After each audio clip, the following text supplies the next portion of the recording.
Good morning. Today is Thursday, March 22nd, and you are listening to Studio 365, powered by Table Think. I am here in the studio today with Pastor Kerrie Palmer, as I always am, Yes. but I just like to say that. And today we are having a great day. It is a great day. I love just sitting here in our studio, 365, with a cup of coffee. That's right. And I have brought you something to go with that cup of coffee. Okay. Because, as you know, we are celebrating Fun Food Facts. Yes. And we are getting more educated about food. And, We are. this gives you something great you can tell people. They'll think, Right. wow, where do they get all these facts? Yeah. They must watch the Food Channel all day long. That's but it. today is another national day. It's National French Bread Day. Wow. I have to admit, I did see that nice warm loaf of bread. It's looking delicious. That's right. So this is what's really cool and kind of interesting about kind of the story of this.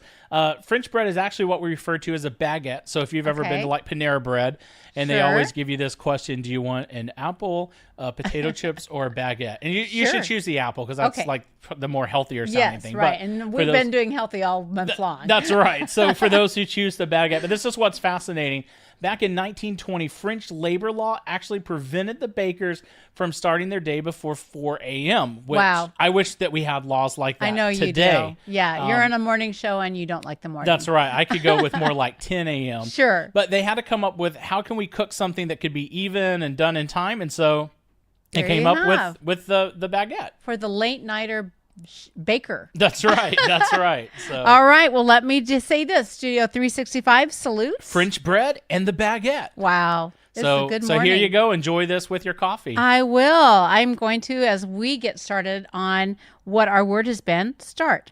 You know, sometimes it ends up feeling like it's too hard, and kind of like that time, remember, Joshua, when we planted a church? I do remember that. Yeah, we've had a lot of fun together, That's haven't right. we? We have. Yeah. And, you know, when you get down to it, starting a church is a work of grace and faith and love and joy. And at times it's terrifying, and especially when all those practicalities seem to scream out loud. Right. You know, like needing a building. Just the small things. Yes. And we needed a building so badly, and we could not figure out how to get ourselves a building. Every time we would look at something, the answer was no. If you remember, usually by the people that were renting the building. They did not want a church there. And, you know, the practical side was that we also needed some resources to have a building. Right. And it just came weighing down on me one night, and I couldn't sleep, and the pressure just seemed too much about what we were facing and what we needed to have happen until I met with God. And you know that it's a real thing when you have a need that you don't know what to do over.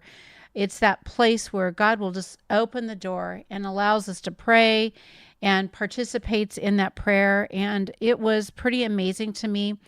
And it was the next day that I was having coffee with one of our friends, Keith, and he said he knew about this building. And on that day, I signed the rental papers. Wow. I know that is a cool. God thing. Only God could do something like that. And so what I really realized during that time was that I needed to be more focused on what God was doing rather than our lack. That I needed to understand that the start of this what belonged to God. And it was just an incredible moment when I realized that I needed to be more alert. And, you know, that's really what the ancient Joshua was talking about when he wrote that in Joshua, his book Joshua, chapter 23. Do you want to read that? Sure, yeah. It says, stay alert. I have assigned to you by lot these nations that remain as an inheritance to your tribes. You know, alert is the key word today, and it's the key word that Joshua really wanted to get to his leaders to know, is that you have to be alert. And it's what's written in the book of Colossians. It's a key word in our living the best life. Could you read Colossians 4? Sure. It says, pray and keep praying. Be alert and thankful when you pray. And while you are at it, add us to your prayers. Pray that God would open doors and windows and minds and hearts and eyes for the word so that we can go on telling the mystery of the Anointed, for this is exactly why I am currently in prison. Pray that I will proclaim this message clearly and fearlessly as I should. So, when we're talking about this, the key to all of this is to stay alert. And we're living in a day and age that I think we tend to close our eyes to a lot of things because it seems too hard. Right. But God is telling us that He will open a door. That is what we have found out over and over. So, our key, stay alert, keep praying, be thankful, and pray that God will open the necessary doors. So, are you ready? I am ready for today's life list. Okay, number 1, refuse to let the challenges get the best of you. Number 2, be alert to God's presence and God's work. And number 3, thank God for the opportunity. Ask for the doors to open. So stay alert today, Joshua, and I will talk to you and our friends tomorrow in Studio 365. And what a great life list and a way to start your day. So we want to thank you for joining us for today's episode. And, we have a really cool thing coming up for Easter week, March 25th through April 1st. We're going to be doing a special series called The Hour Has Come. So make sure that you set aside time on those days, especially to listen. Let a friend know, let a family member know, and we will see you tomorrow at Studio 365.